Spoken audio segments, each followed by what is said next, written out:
আসসালামু আলাইকুম dear student. তো আজকের আলোচনার বিষয় হচ্ছে স্ট্রাকচারাল মেকানিক্স চ্যাপ্টার নাম্বার 1। তো যারা হচ্ছে ডুয়েট প্রিপারেশন বা হচ্ছে জব প্রিপারেশনে যাবা তাদের জন্য খুবই গুরুত্বপূর্ণ একটা বই হচ্ছে স্ট্রাকচারাল মেকানিক্স, ঠিক আছে।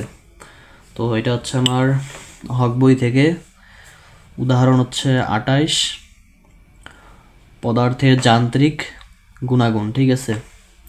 তো দেখো কি বলছে, 4 মিটার এবং 3 সেন্টিমিটার ইন্টু 2 সেন্টিমিটার প্রস্থচ্ছেদ বিশিষ্ট একটি স্টিল বারের অক্ষ বরাবর 5.5 টন টানা বল প্রয়োগ করা হলে ই এর মান দেওয়া আছে এত কেজি পার বর্গ সেমি, ঠিক আছে, মিটার দেওয়া আছে বর্গ মিটার, এবং মিউ এর মান দেওয়া আছে 0.24 হলে দৈর্ঘ্য পরিবর্তন, চওড়া পরিবর্তন ও পুরুত্ব নির্ণয় করো। তিনটা জিনিস বের করতে বলছে, দৈর্ঘ্য পরিবর্তন, চওড়া পরিবর্তন এবং হচ্ছে কি পুরুত্ব নির্ণয়।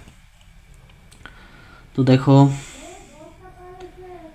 দৈর্ঘ্য পরিবর্তন ডেল এল ইকুয়াল কি লেখা যায়, আমরা দৈর্ঘ্য পরিবর্তনের সূত্র কি জানি, del L equal P L by হচ্ছে এই, ঠিক আছে। তো পি এর মান হচ্ছে আমার দেখো কত দেওয়া আছে 5.5 টন, পি হচ্ছে লোড, 5.5 টনকে কি কেজিতে নিতে হবে, ঠিক আছে। এটা দেখো কেজিতে আছে, ঠিক আছে, কেজিতে নিলে কত আসে 5500 কেজি, পি এর মান হচ্ছে 5500। এরপর এল হচ্ছে আমাদের কত, দেখো এল হচ্ছে 4 মিটার, ঠিক আছে, 4 মিটার। এর এ হচ্ছে আমার কি ক্ষেত্রফল, ক্ষেত্রফল কত দেওয়া আছে, ক্ষেত্রফল দেখো সেন্টিমিটার দেওয়া আছে, কিন্তু ক্ষেত্রফল কি মিটারে নিতে হবে, 3 দুগুণ 6, 6 ইন্টু হচ্ছে কত 10 পাওয়ার 10 ইনভার্স 4, ঠিক আছে। 10 ইনভার্স 4 করলে আমার এটা কি সেন্টিমিটার থেকে মিটারে আসবে, ঠিক আছে। এখন হচ্ছে ই এর মান তো দেয়া আছে 2 ইন্টু 10 পাওয়ার 6, এটা ক্যালকুলেশন করলে আমরা কি দৈর্ঘ্য পরিবর্তন ডেল এল এর মান পাবো 18.33 মিটার, একটা পেলাম। এখন হচ্ছে চওড়া পরিবর্তন, তো এখন হচ্ছে পয়সনের অনুপাত মিউ ইকুয়াল যদি আমরা লিখি পার্শ্ব বিকৃতি আর হচ্ছে দৈর্ঘ্য বিকৃতি, ঠিক আছে। তো পার্শ্ব বিকৃতি ডেল্টা বি আর হচ্ছে দৈর্ঘ্য বিকৃতি হচ্ছে কত ডেল্টা এল, ঠিক আছে। আবার দেখো পার্শ্ব বিকৃতি ডেল্টা বি সমান কি লেখা যায়, ডেল বি বাই হচ্ছে বি, আর হচ্ছে দৈর্ঘ্য বিকৃতি ডেল্টা এল ইকুয়াল কি লেখা যায় ডেল এল বাই হচ্ছে এল, ঠিক আছে। তো এইটা এরা হচ্ছে কি আর গুণন করছে, ঠিক আছে। তো ডেল বি ইন্টু হচ্ছে ডেল এল, ঠিক আছে। তো এটা হচ্ছে ডেল এল, তো ডেল এল এর মান দেখো কত আসছে, হ্যাঁ 18.33, ঠিক আছে। এরপর হচ্ছে কত ছিল, বি ছিল আর নিচে ছিল এল, ঠিক আছে। তো বিটা হচ্ছে নিচে নিয়ে আসছে আর এলটা হচ্ছে কি উপরে নিয়ে গেছে, ঠিক আছে।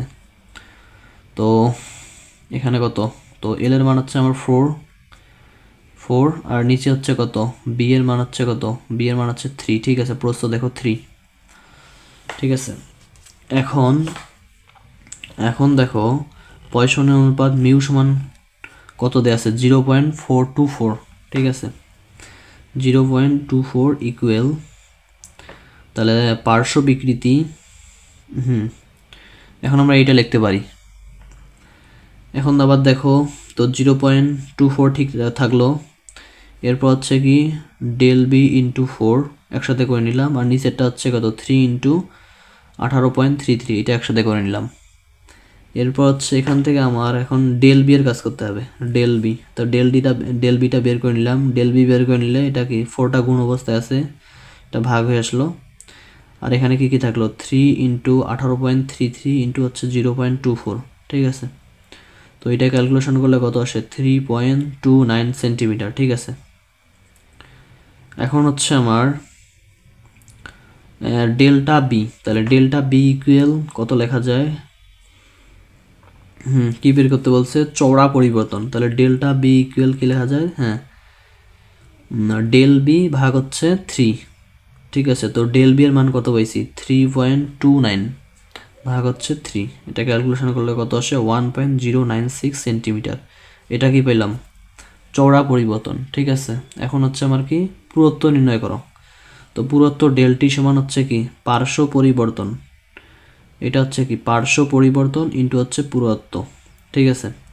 পার্শ্ব পরিবর্তন কত পাইলাম এখানে, এটা হচ্ছে পার্শ্ব পরিবর্তন ডেল্টা বি, তাহলে 1.096 ইন্টু হচ্ছে পুরুত্ব কত পুরুত্ব টি ইকুয়াল হচ্ছে কত 2 সেন্টিমিটার, ঠিক আছে, পুরুত্বের মান দেয়া আছে 2, এটা ক্যালকুলেশন করলে কত আসে 2.192 সেন্টিমিটার, এটা কি পেলাম পুরুত্ব পেলাম।